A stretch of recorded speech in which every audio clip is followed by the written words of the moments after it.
The CRTC wants to know how radio, TV, and digital platforms in Canada can best meet the needs of Indigenous viewers, listeners, and content creators. Join the conversation today at crtc.gc.ca/indigenous-broadcasting. A message from the Government of Canada. Le CRTC veut savoir comment la radio, la télévision et les plateformes numériques au Canada peuvent mieux répondre aux besoins des spectateurs, auditeurs et créateurs de contenu autochtones. Joignez-vous à la conversation aujourd'hui au crtc.gc.ca/radiodiffusion-autochtone. Un message du gouvernement du Canada.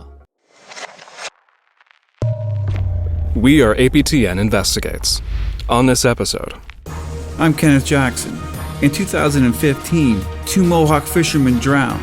Police claimed they were stealing fish, took too many, and the boat sank. They didn't bother to test these claims. But in Secrets of the Bay, Chapter 3, we will. If this would have happened anywhere other than the reserve, everything would have been done properly.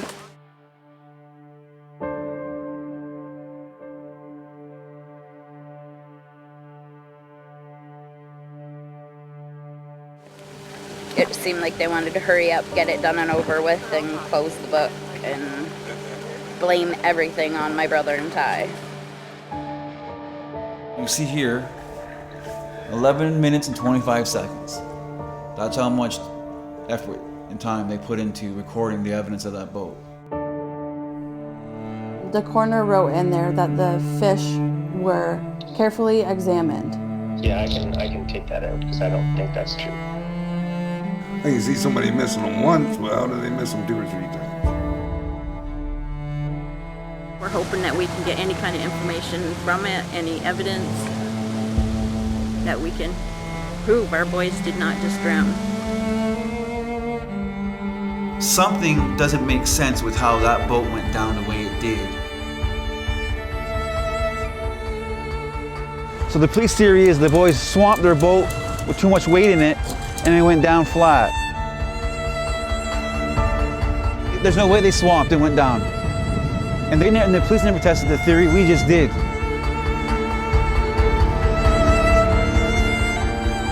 What do you think? Someone did it. It had to have been somebody.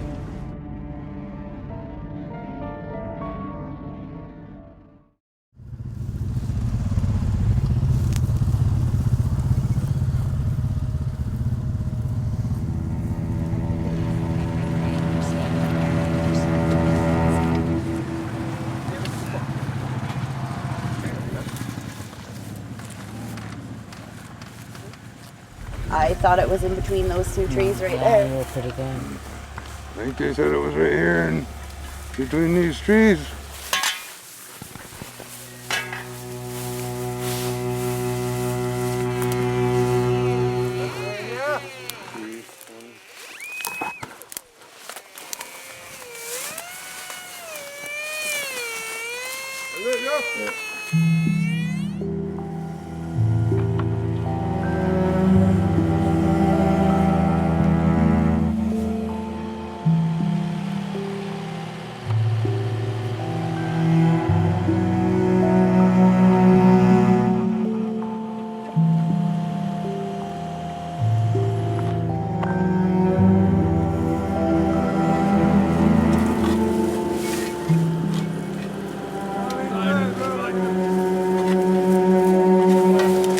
They found the boat. It's not even fair that we have to do this.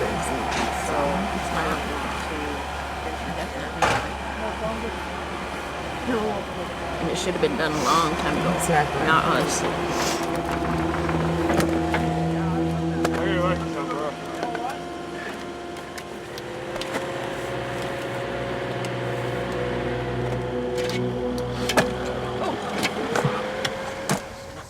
The day of Maddie's wake, they told us that the boat was going to be buried, and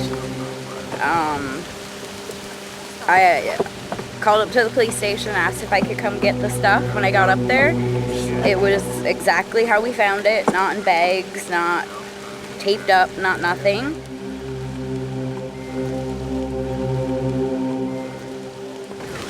that make you feel? Outraged. Because if this would have happened anywhere other than the reserve, everything would have been done properly. Things would have been bagged and sealed and sent for fingerprints, and they did nothing. It seemed like they wanted to hurry up, get it done and over with, and close the book, and blame everything on my brother and Ty.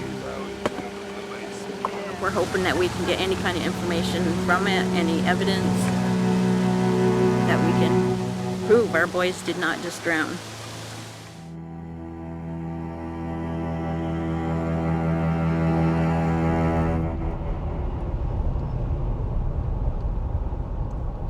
It's been 7 months since we dug up the boat used by Tyler Miracle and Matthew Fairman when they disappeared on the Bay of Quinte on the night of April 26, 2015. The boat is a key piece of our ongoing investigation. In my return to Tynega Mohawk territory is almost exactly 9 years to the day the fishermen vanished after they got on the water at 1:30 in the morning, fully equipped to go spearfishing.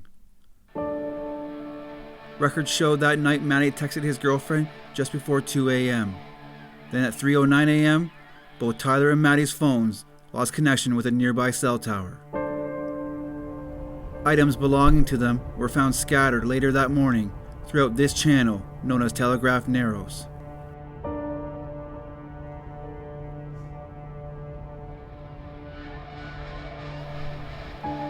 While most spear, some Mohawk fishermen place long gill nets across the bottom of the channel every April. Police said one fisherman reported his nets missing from the outset of the search. It was placed close to this island. Police focused their search to the channel using sophisticated sonar equipment. These markings show exactly where, up and down, and side to side. But neither the fishermen or their boat were found. It wasn't until 13 days later that a random boater found both bodies floating close together, right where police had searched. Their boat was also found nearby. Police immediately determined the fishermen overloaded their boat with stolen nets and fish and sunk flat to the bottom. The coroner confirmed they drowned, showed no signs of trauma, and ruled it an accident. Case closed.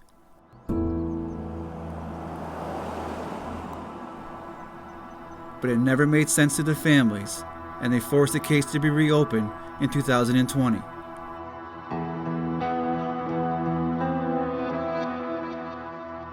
After the Ontario Provincial Police reviewed their sonar evidence, they told the families in 2021 that this here is supposed to be the boat, and that they missed it because it was covered by the nets.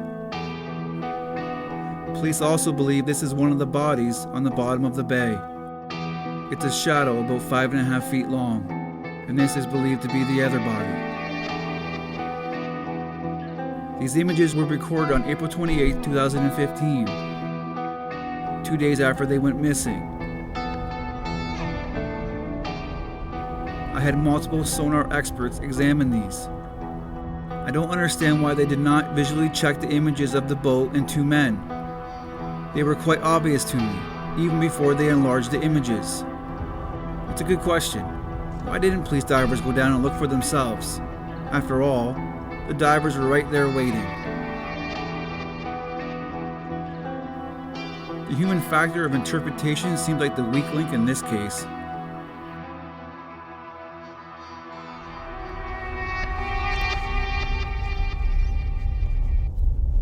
It wasn't just police that made mistakes, but the coroner's office as well. Which leads me now to the home of Tyler's sister, Brittany Miracle. Hello. Oh, hi. Is Brittany Miracle there, please? Speaking. Hi, Brittany. This is Dr. Paul Dungy. Hi. This is her talking to the regional supervising coroner about errors I found in Tyler's death investigation report. It said Tyler's body was found partially undressed due to a state of hypothermia, but that's not true. He was fully dressed. It was Maddie who didn't have pants. I'm going to remove the paradoxical undressing because I agree with you, it's not accurate. The report also said Tyler texted his family from the boat when, again, it was Maddie. It said the water was 25 feet deep when it was 15. I totally understand, and I feel for what your family's gone through, and I've been to the meetings and I've reviewed this case multiple times with your family and the police, and I've watched the documentary series on television, and I do feel for everything that you've been through and how it's difficult. So I don't want to make it any worse. Okay. I'm very careful of not making anything any worse. So I'm more than happy to revise this report. But the biggest error was when it came to the netting in the boat. The coroner wrote in there that the fish were carefully examined. Yeah, I can take that out because I don't think that's true. That same OPP dive unit that missed the boat during the search was brought back in to examine the boat once it was found. That includes the netting coming from Tyler's boat. Besides the video, police took 2 photos that show a portion of the net, and only after they called the owner, Kevin Brandt, to come get it off the water. You have to really zoom in to see anything.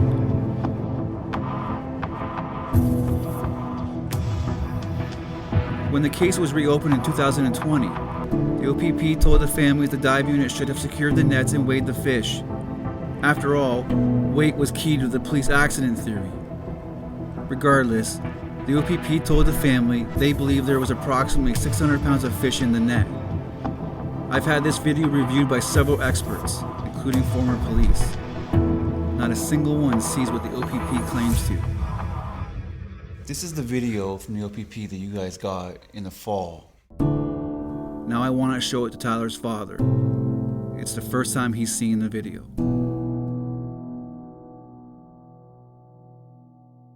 I know your opinion on it, but let's just wait and see if you can see 600 pounds of fish. I think it's clear here. Yeah, I've never seen this before. Where's 600 pounds of fish? I've seen a couple fish is all I see. Like maybe a couple more in the clump? Yeah, but maybe. That's just netting. I don't see much white though. Usually you see white where the fish are. Look at, see the white? So the diver follows it all the way, the net all the way to the boat. When I watched this the first time, I kept looking for the fish, and I don't see any.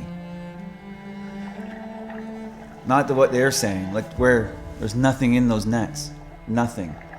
Until he gets closer to the boat, you see a couple, like a handful. Far cry from 600 pounds of fish, if you ask me, you know what I mean? So where's the weight to put that boat down then? Where is it?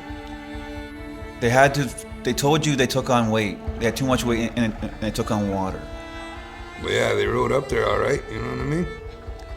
That's a long ways up from where they were. And then they made it up there all right, so they took on some fish, shouldn't have been no problem, wasn't no 600 pounds. What do you think when you see this boat now underwater and you see everything? Kind of breaks my heart, to tell you the truth. So the cause of death is drowning, and I understand the family's concern is that someone else was involved. And if someone provides us objective evidence that someone else somehow caused them to drown, then we can reconsider the manner of death.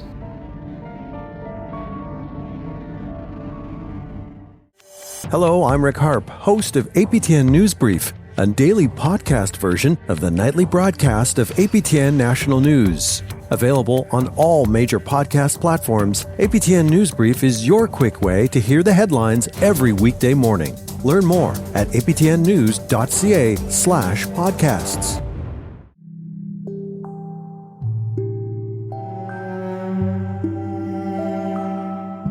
Tyler's boat is a 1974 Smoker Craft Zypher.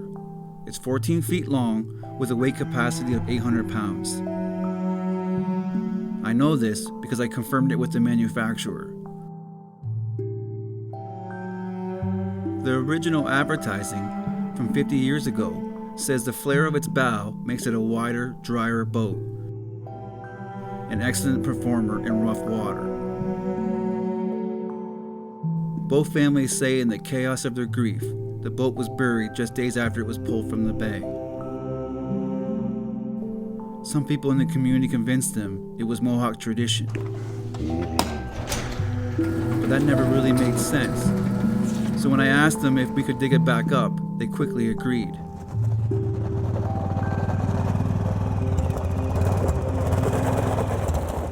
And now we're going to put the boat to the test. That's something police never did. Police also didn't just guess the weight of the fish. They also figured there was about 700 pounds already in the boat before the nets were pulled in. A little bit more. It's time for the guessing to end. I'll take the easy one, thanks. Here, you have this one this time. I'll take this one.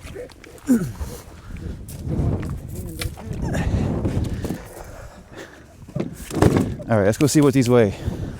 All right. That looks like 35 pounds to me. Does it look like 35 to you? 35. Each battery weighs 35 pounds. The motor weighs 50. Tyler weighed 138 pounds at the time of his autopsy. Maddie, 148. Add a few pounds for the trolling motor and spears, and the total weight is 500 pounds. We start bagging sand.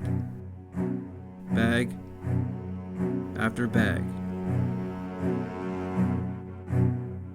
Including 35-pound bags that will be the batteries, because we are taking the boat back on the water for the first time in 9 years.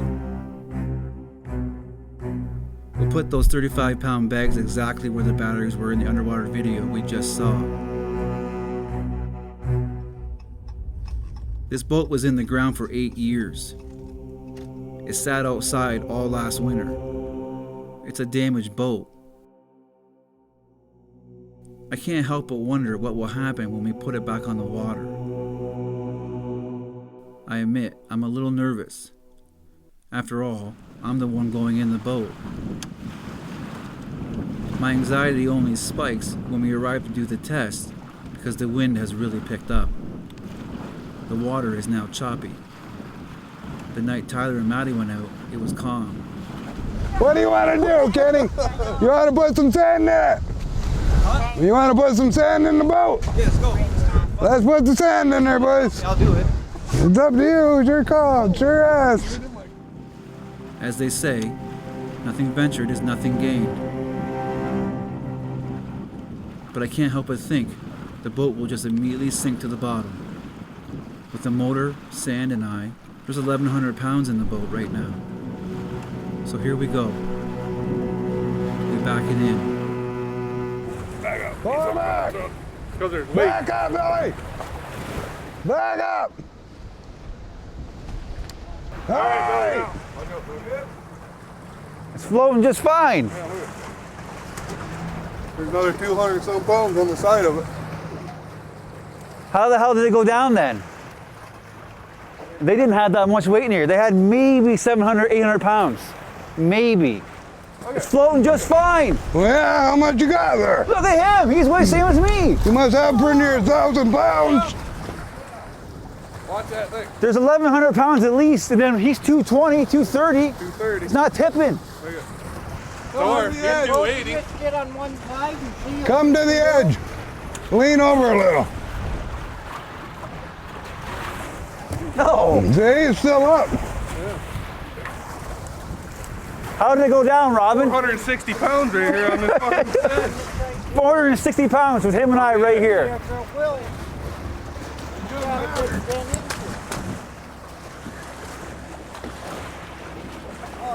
Oh yeah. Come on. It's not sinking. Not really. Not at all. That's even all your weight in one spot. Not all the way. That's all your weight in one spot. Let's say Tyler's back here holding this. The battery's beside him. That's where he goes. Maddie's right there, right? Yeah. He'd be right here. Right if here? They're a smart fisherman. All their weight's in the front, so they both would be back here, or The stone, vice versa. the net, it shows the net was put right there. Yep. In the front where that weight is. So then Buddy's going to sit either on the opposite side or back here beside him. Yeah, because you got to get your nose up. You got to get the nose up out of the water. Police theory is they had too much weight, they swamped, and they went under. We had way more weight than they did, and we're not even close to going under and swamping. The whole police theory is wrong. It went down flat, but how did it go down flat? How did it go down? That's the next one. Had to have some How help. did it go flat down? Yeah. It has to be filled. There was a wrench sitting right here, it didn't even move. It has to be filled with water to go down.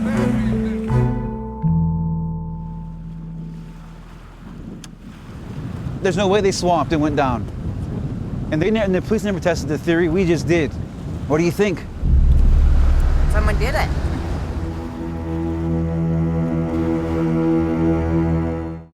I'm Kathleen Martins, a reporter with APTN News. Homeless, houseless, shelterless people, they aren't hard to find in Winnipeg. They're on the sidewalks, in bus shelters, and down alleyways. They're living in tents and squatting in empty buildings. They're even sleeping in abandoned cars. But who are they? Hear their stories in my new 5-part podcast called Our Relatives. Listen on your favorite player.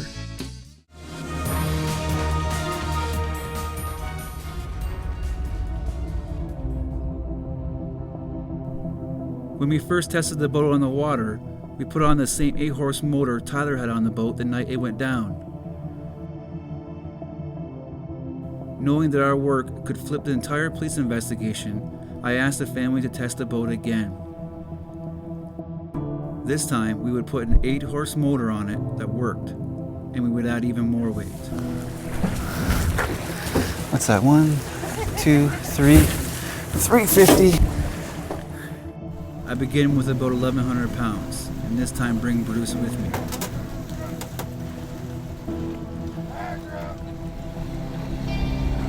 First, I want to see how it turns with the weight. Bruce moves and even leans on the side as I turn.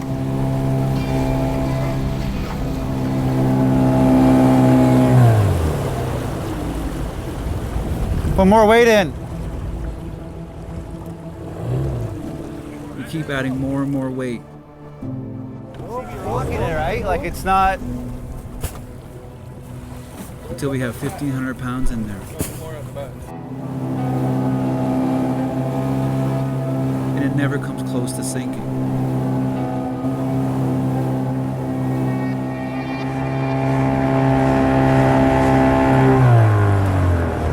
I don't know, Bruce. That's not going down, brother. No, not even close. There's really only one way to sink it. And I noticed it during the first test.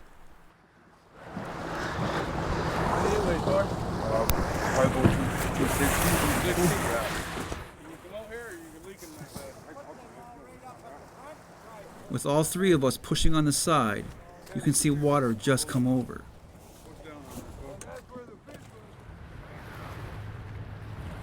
Between us, we weigh more than 700 pounds, but we're trying to sink it. Tyler and Maddie, weighing less than 300 pounds combined, wouldn't have been trying to sink it. So we test that way again today. Well, that'll do it.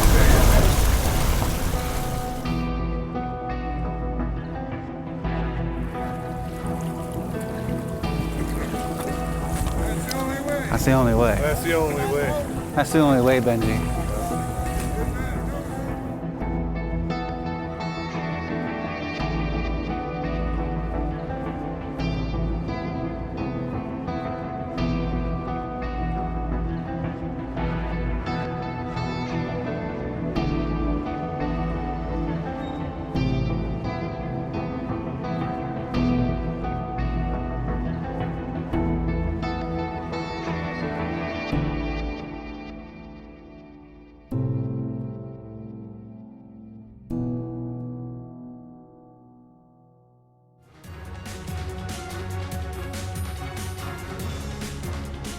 If you'd like to hear more from Investigates, visit aptnnews.ca/podcasts. You can watch APTN Investigates every Friday on APTN. Visit us on social media and catch up on our stories at aptnnews.ca, the APTN News YouTube channel, and the APTN News app. The Investigates team includes reporters Brittany Guillot, Christopher Reed, and Kenneth Jackson, and video journalists Rob Smith and Tom Fenario. I'm Josh Grummett, and I'm an associate producer for the show. Our producer is Colin Crozier, and our executive producer is Paul Barnsley. Members of the APTN National News team also contribute to many of our stories. Once again, thanks for listening.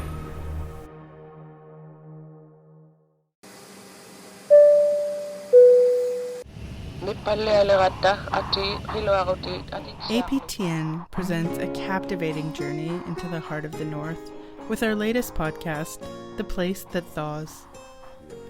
Some areas that used to be safe are no longer safe. Hosted by me, Danielle Parody.